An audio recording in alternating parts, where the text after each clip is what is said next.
Hey, what's up guys? Wala muna tayong camping ngayon kasi car maintenance muna. Napansin ko kasi na merong leak yung camshaft natin. So papalitan natin ng camshaft oil seal. Bale, na-service ko to back in 2019. Nagpalit ako ng timing belt, tensioner, tsaka yung tensioner pulley. Hindi ko pinalitan yung camshaft oil seal that time kasi wala siyang leak. Sabi nga nila, if it doesn't broke, why fix it, diba? So ngayon, may leak na ngayon. So kaya papalitan ko siya. And samahan nyo ako. Makikita nyo dito banda sa may sensor. Ayun, piled up na siya ng oil. So yan yung itong camshaft na to, yung nasa likod niya nandun yung seal. So yun ang papalitan natin. So babaklasin ko muna itong mga tornilyo, yung intercooler cover para ma-access ko itong timing belt cover na yun.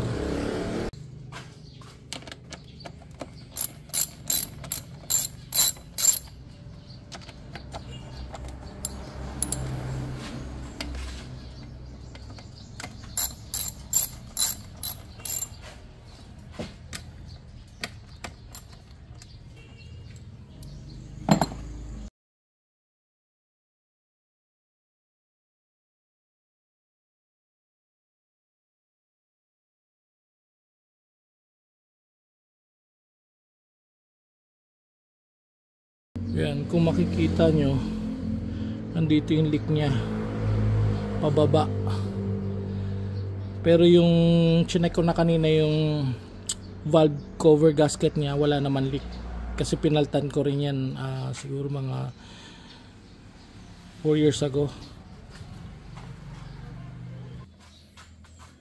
So ito 10mm din.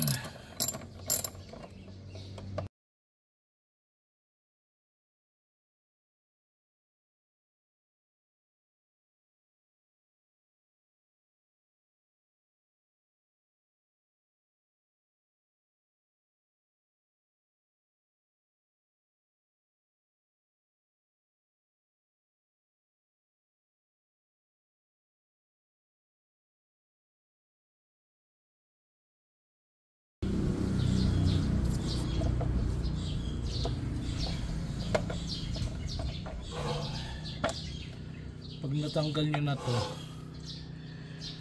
ito na yung timing belt. Ayun, so ang importante bago tanggalin tong timing belt, makikita nyo yung ano na yan, yung dot na yan. Kailangan yan tumapat dito sa triangle na to. Yan, ito. So in order for you to do that, kailangan mong pihitin tong crankshaft pakanan clockwise hanggang sa umikot yung camshaft mo. Teka lang.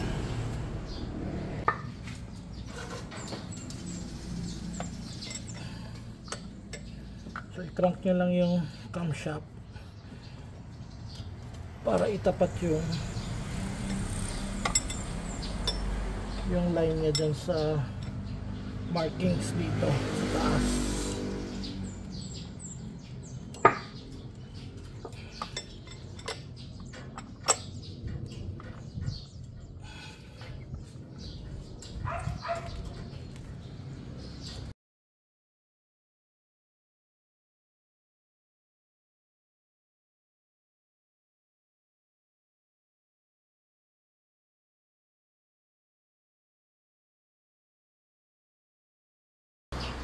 As you can see, itong mark na to kailangan naka-align doon. So sa video hindi mo ma-justify na align siya, pero in person perfectly align na siya.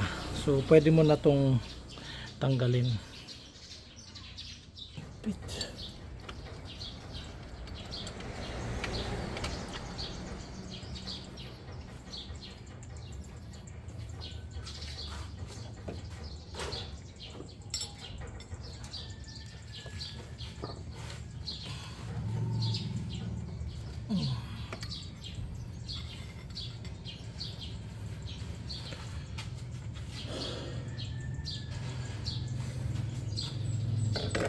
kailangan ng konting leverage. Number ano siya, number 10, 2 volts ito. Ano naman to, yung tension niya.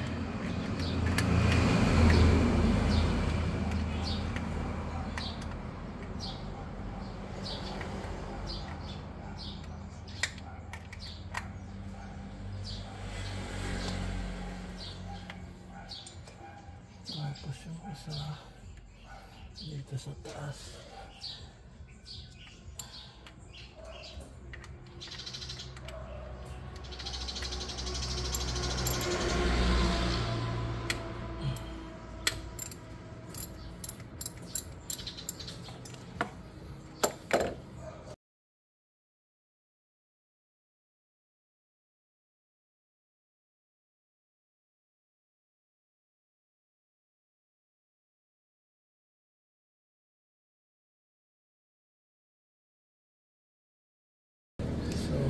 Balikan ko lang para alam ko kung saan ko din babalik.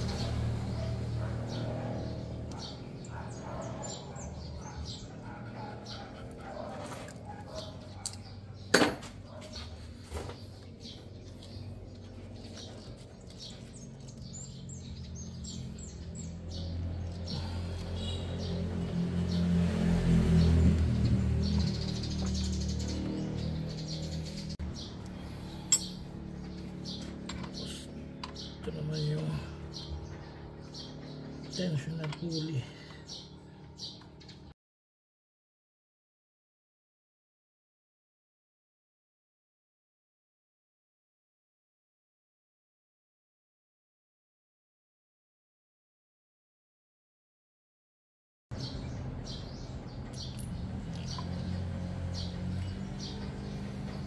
So, meron siyang washer.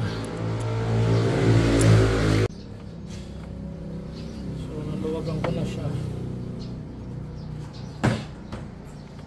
Galing natin itong camshaft pulley.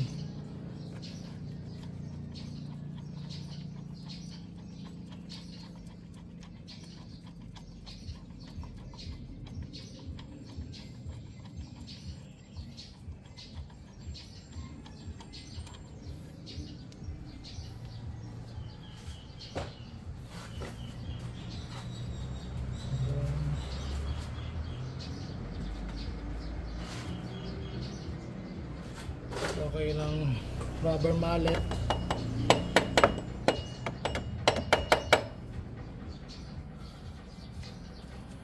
Ayan, i-pry nyo lang to.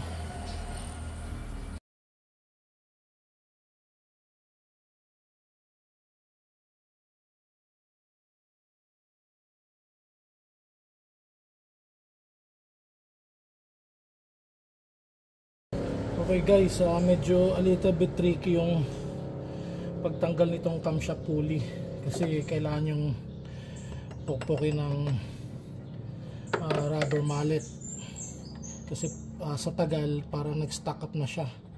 So pag hinugot nyo itong camshaft pulley, be careful kasi meron siyang ganito dito. Itong huwag nyo iwawala. Ayan, para matanggal to. So tatanggalin nyo to.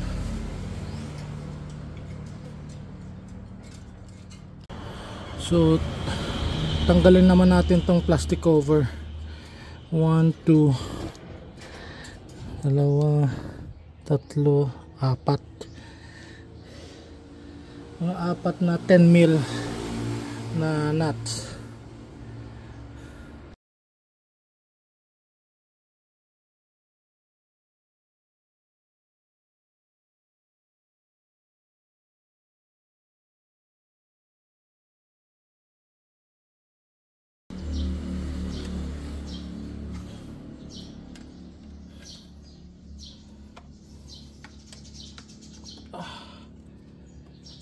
So 1, 2, 3, 4, 5, 6. Ayan yung leak. So ito yung nagli-leak camshaft oil seal. Lilinisan ko muna bago ko tatanggalin. Okay, medyo nalinis ko na. Nisprayan ko ng brake cleaner, tapos brush ko ng old toothbrush, and then tatanggalin ko naman yung camshaft seal.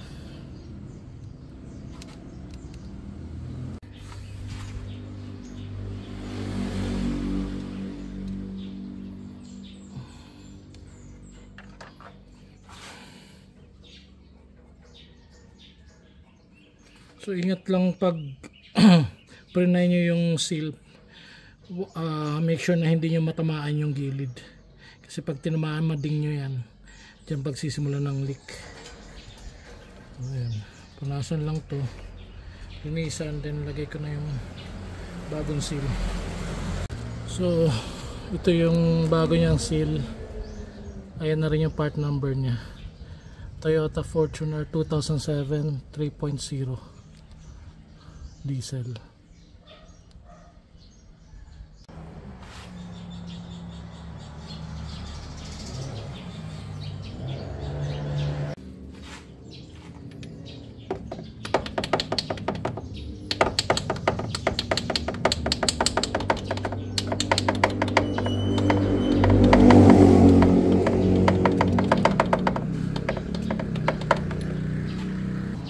Check na lang natin.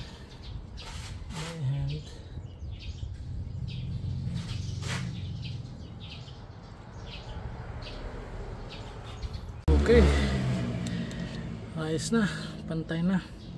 So ikakabit ko lang lahat yung mga tinanggal ko. Okay, so para mabalik nyo yung tensioner, kailangan yung i-vice press yan, kasi medyo matigas. Vice press nyo lang, and then babalik nyo yung pin.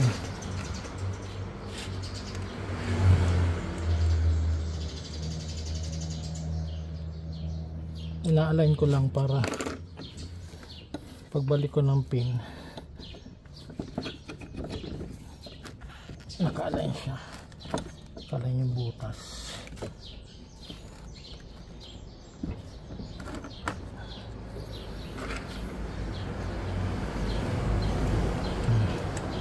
Para mamaya pagbalik ihuhugutin ko na lang.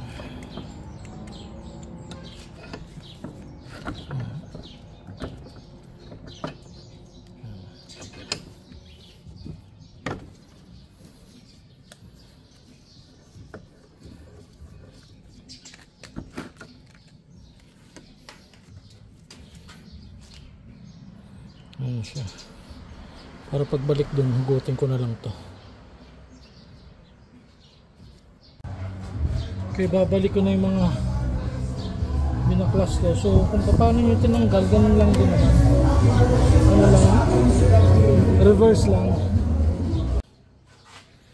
Okay, so babalik na natin yung tinanggal natin yung camshaft. Ito yata retainer yan eh. Ano lang, kung paano nyo tinanggal, ganun nyo rin balik. Tignan natin kung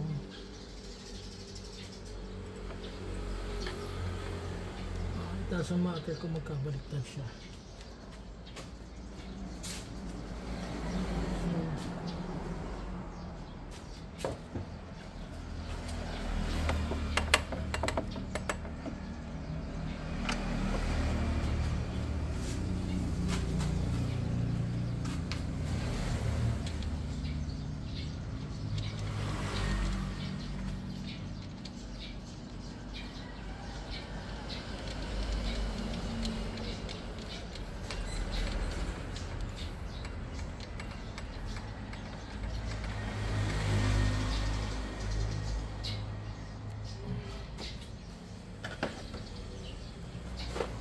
Tapos kuha kayo ng breaker bar, that's 19 mm.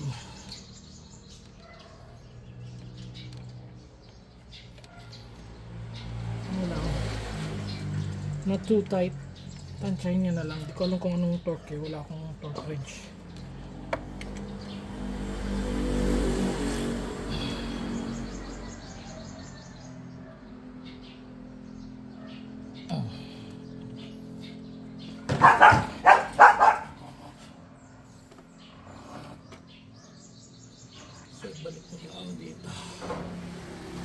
ganun lang. Tapos babalik ko na yung timing belt tsaka yung tensioner tsaka tensioner pulley.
Tapos ito yung minarkahan ko kanina.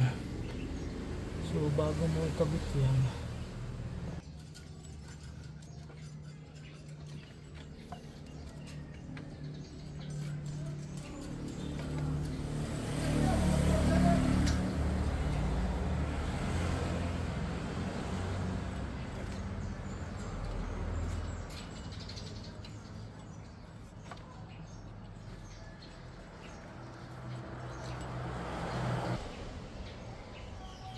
ito medyo tricky to.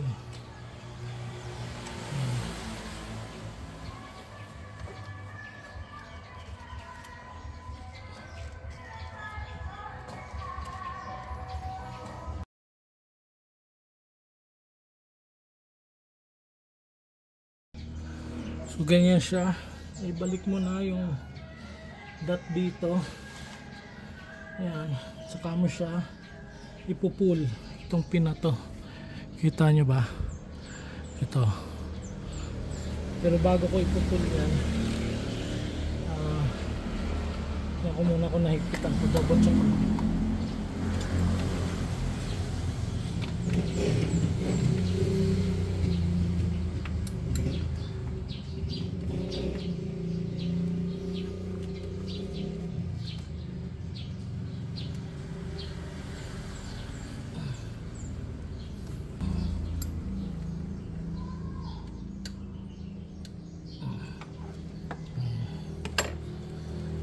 Saka mo ito hihilahin.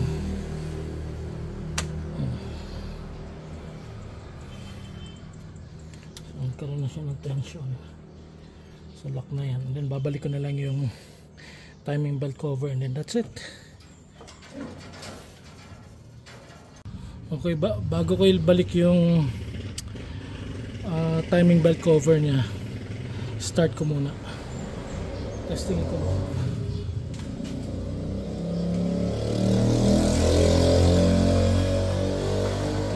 Kung may tools, wala. We'll see.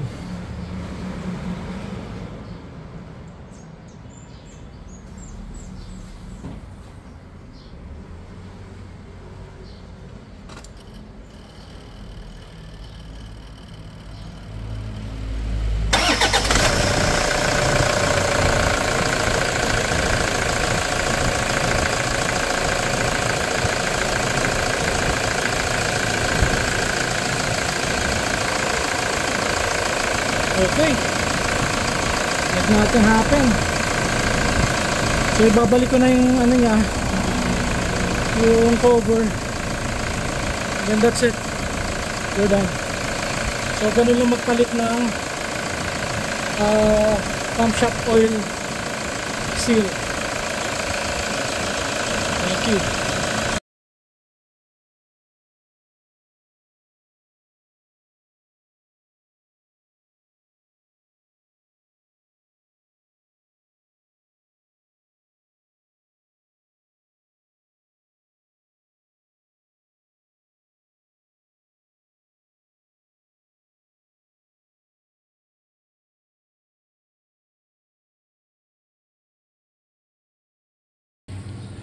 Okay, natapos din. So nahigpitan ko na lahat. Nabalik ko na rin tong timing belt cover, tsaka itong intercooler cover. Sana nagustuhan nyo tong video ko. Thank you.